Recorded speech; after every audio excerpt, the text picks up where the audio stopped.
But they refused to do that because they didn't feel like they had done anything wrong. And so they were cast down. That's why he swept away with his own, judgment. And this judgment was rendered by this Holy Commission of the seven spirits of God. It's mentioned in Revelation 1 and 2. And they were cast out of the heavenlies or the heavens. Isn't it amazing, too, Ken, that when you read it in Genesis, it's almost like it's there in black and white if you interpret it the right way. You really can't get this in your mind right unless you understand it from a bigger context. And so you almost have to transcendentalize your mind. Like you're saying, it's right there, but we can't seem to put it together. But it is right there. But listen, it says there from aforetime, Elohim, these creators, had created, now under the lordship of the morning star for sure, under the Father, I should say, had created the heavens and its matter. We always think of matter as earth or a planet, but at one time everything was in a compaction. It says that there was no form to the earth, and it was in this darkness, was over the face of the deep. Most people think that's the ocean, but it's not. It's talking about outer space. Right. And so this compaction was like all these stars, compacted together in this density, and we now know from Revelation 10 some interesting things about the creation, because most people think about the creation as like in the beginning. It all started all at once, but that's not the way the Bible really teaches it. And without understanding Revelation 10, which is an amazing story that deals with this little book that the Apostle John's getting from this angel, we can't even understand the context in which all of this stuff is taking place. Well, what happened was John's sitting there, getting all these revelations from God and from these angels, that this angel comes to him with this little book, and out of this little book comes these seven thunders. And it's been a mystery for thousands of years. Nobody's really been able to understand the meaning of it. And the angel says to John, eat this book. Eat it. You're not allowed to write anything down. It's going to be sealed up. Eat this book, and it'll be sweet to your taste, but it'll be bitter in your stomach. And the meaning of that is that the Word of God is sweet when we get it in its right, import. But it's hard to express, and it becomes bitter because people don't want to hear it. And so, what was the meaning of these seven thunders? And the idea of this is that the scientists are right. There was a big bang. There was a thunder.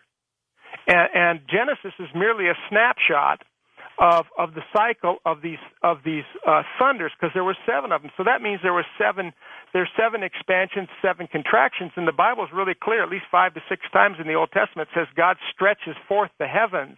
Not the heaven, but the heavens. Isn't it compelling how science and spirituality mix?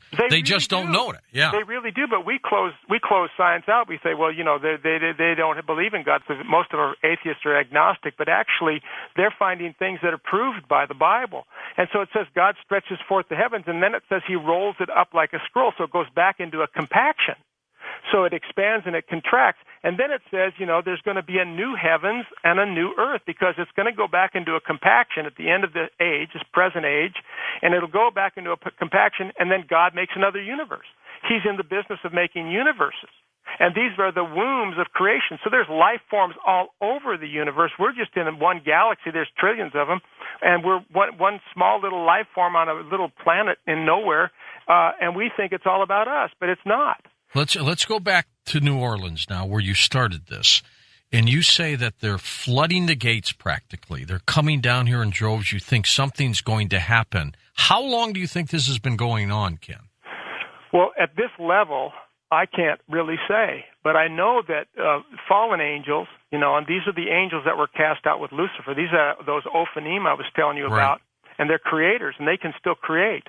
They still do creations, but they're evil, they're negative, they're malevolent, and they affect our politics. And people that are not armed with the knowledge of God, they don't even know they're being manipulated. So stuff like happening in Congress, all this fracas that's going down, this is just a bunch of noise on the terrestrial level, but it's being orchestrated by fallen angels. When you say something big is going to happen, are we talking about an earth calamity or something political? What do you think?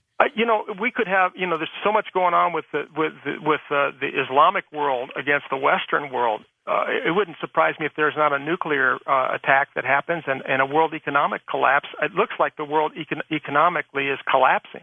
I think this is all being orchestrated by fallen angels to destroy mankind, to create all kinds of chaos on the earth. These things are at war with us. They're not our friends. Now, how do you distinguish the difference between those and demons? You say they're different. Well, one of the great stories, and when I come back, I'll come back in the fall when I have this DVD done, and I'll talk again, and I'm going to do another thing on the Nephilim, because the Nephilim and the Anakim is a very interesting story in Genesis 6.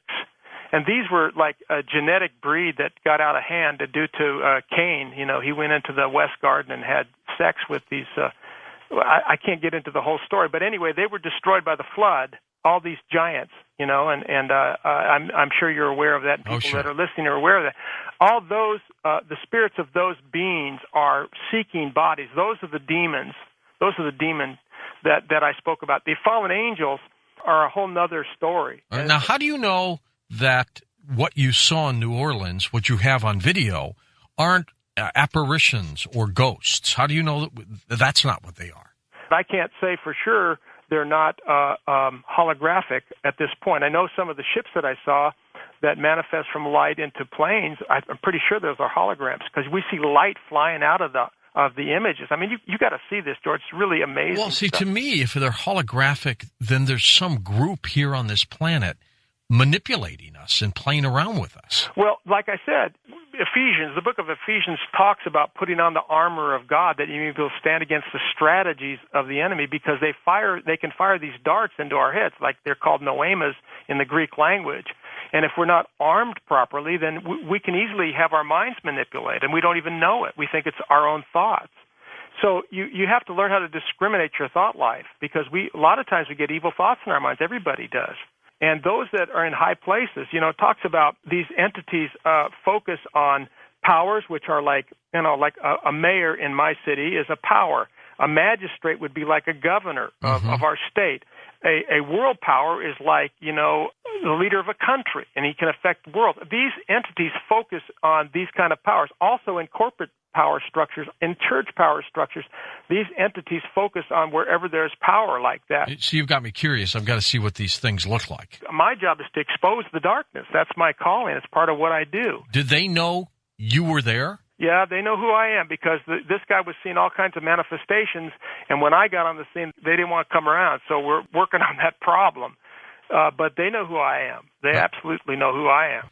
What they're trying to do is create turmoil and conflict and chaos and all this noise where we get turned against each other, father against son, mother against daughter, race against race, Democrat against Republican. All this noise is the strategy so that they keep us from discovering who we are. And we get so caught up in this world that we never come to grips with who we are. And so their strategy is to keep us from the knowledge of who we are. When the judgment came down on the Ophanim, who were the creators, and under the lordship of the Father for sure, then that came under the lordship of Lucifer when the Father went to spirit creation in this world, in our solar system. The Ophanim were banished from the heavens, and they were cast down with Lucifer. But not all of them chose to follow Lucifer.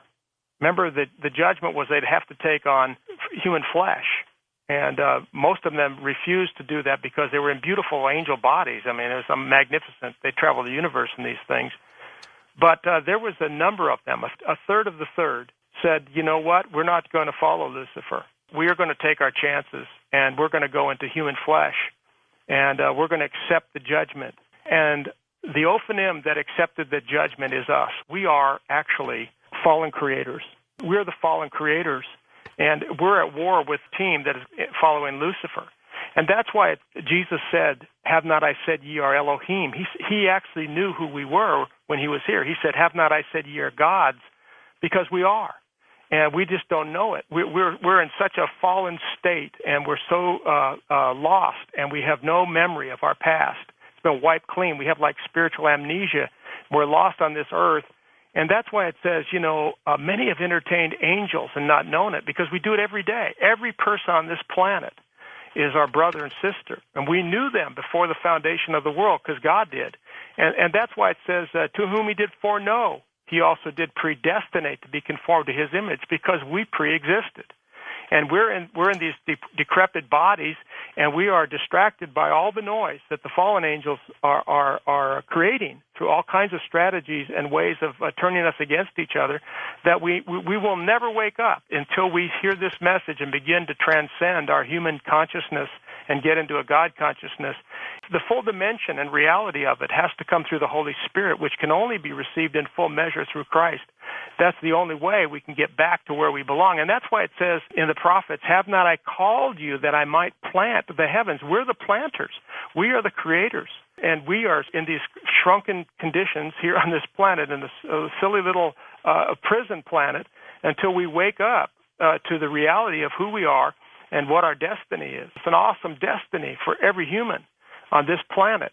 But we can know now. We can know the truth, and we can begin to move towards what's true. And all this stuff going on the earth right now is just a bunch of noise. And we can get caught up watching all the pundits and all the arguments and all this and that, but it's really not who we are. This war that is going on has been ongoing. It hasn't stopped, has it? The war began on the fifth day of creation, and a lot of people think, well, that was a 24-hour day. No, it was an age. The word yom there in the Hebrew means age. It's not a 24-hour day like most of the Christian world believes that these 7 24-hour days. No, there were 7 ages of time, long periods of time. And Satan was cast out around the 4th or 5th day. So this war's been going on for a long time. And, you can see the effects of the angels, the fallen angels, on human history throughout time. And here we are at a crescendo in time. And, most of us are, blind and naked and ignorant of the truth. So this thing that we found, if you don't believe in a spiritual world after you see this... any sound to it, or is it just, are they silent? They're telepathic. They're telepathic. They don't speak, so there's no sound. And a lot of these ships that we're seeing have no sound to them either, but they're definitely UFOs. If you don't believe it, I'm sorry for you, but we have actually pictures now to prove that there are fallen angels. Well, they say a picture's worth 1,000 words, so we shall look at it. Absolutely. Let's take a few calls while we chat. Let's go to Marina Del Rey in California. Cynthia's with us. Hey, Cynthia, welcome to the show. Oh, thank you so much, George. It's Sure. so awesome to talk to you, and thank you for having Ken on your show. Yep. For many, many years, as far as I can remember as a child, it seems like I've always been attacked spiritually, and I've been distracted from who I should be. I've come a long way. The problem is finding my destiny in life. I'm good at a lot of things, but I know that I'm avoiding probably the very thing that God wants me to do, and it's hard to find that.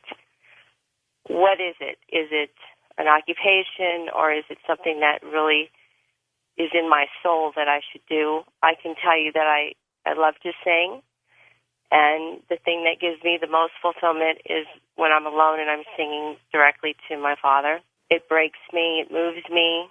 I'm just disheartened with the music industry today. I feel there's a lot of demonic things going on. You think? Yeah, and it's awful. Cynthia, this is a great question because this is the hardest thing for anybody to find is their destiny. But I can tell you this, that most of us think about destiny in terms of what we do, but really the reality of it is who we become. And so the most important thing that you can do right now is to get over I'm not picking on you when I say this because it's the same for everybody, is to get over our lower self, our human identity, and enter into our angelic identity. That word, that song, Earth Angel, is literally true. We are Earth Angels bound up in our lower self, in prison chains of flesh and emotions. We have to learn how to transcend and get out of our lower self. So the most important thing that you can do, and anybody can do, is get over yourself, your lower self, and become more like the Lord. That's the greatest destiny, because when it's all said and done, we're going to go and plant the heavens. And that has to be our ultimate destiny, is to plant the heavens. We don't. When people die, they think, well, the Christians think, well, we just go to heaven. No, we go into the heavens. We go into space first, and we're gonna colonize and plant space. And so it's important that we overcome our lower self. We're not fit to go on that mission yet, and so we have to grow out of this I got to do this, I got to do that, and just start becoming who God says we are. We are the sons and daughters of the living God. We are His tribe